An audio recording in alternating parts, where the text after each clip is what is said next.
In an age shrouded by prophecy, when the sun itself began to bleed, a darkness unlike any other threatened to consume the Seven Kingdoms.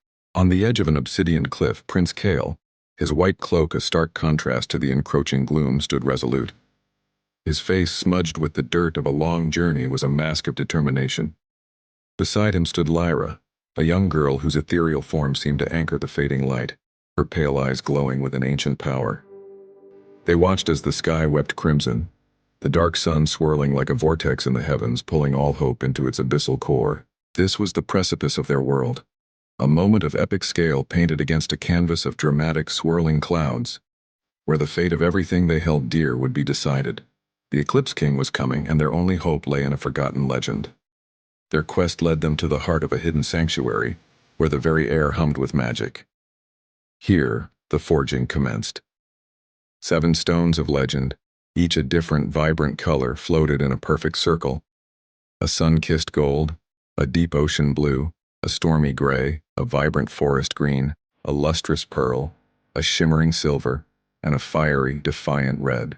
In a scene reminiscent of an ancient ritual, beams of pure light erupted from each stone, converging at the center. Prince Kael stood within this nexus of power, his arms outstretched as the torrent of multicolored light flowed into his chest. A warm golden glow enveloped him, the raw magic of the kingdoms weaving itself into his very soul, preparing him for the confrontation that lay ahead.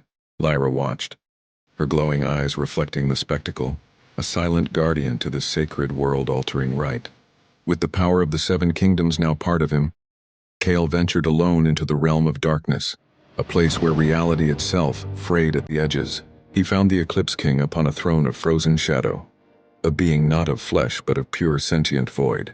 This ancient, lonely presence sat in absolute silence, a human-shaped abyss absorbing all light and warmth around him. The very stars in this desolate domain withered and died in his proximity, their light stolen to feed his infinite emptiness. The atmosphere was cold, heavy with despair, and painted in desaturated tones of gray and black. Yet as Prince Kael approached the throne, a faint golden aura emanated from him, a single point of defiance in an ocean of nothingness. He was a candle in a hurricane, but he would not be extinguished. The confrontation was not one of sword and shield, but of will and spirit. Kael offered not a challenge, but an understanding, a glimmer of the light the king had long forgotten. As dawn broke across the 7 kingdoms, a new golden light painted the mountains and valleys, chasing away the shadows of the long night. On that same obsidian cliff, 2 figures were silhouetted against the rising sun. In their open hands, the 7 colored stones, their power now spent, crumbled into shimmering dust and were carried away by the morning breeze. The world was saved, not through destruction, but through a shared spark of hope.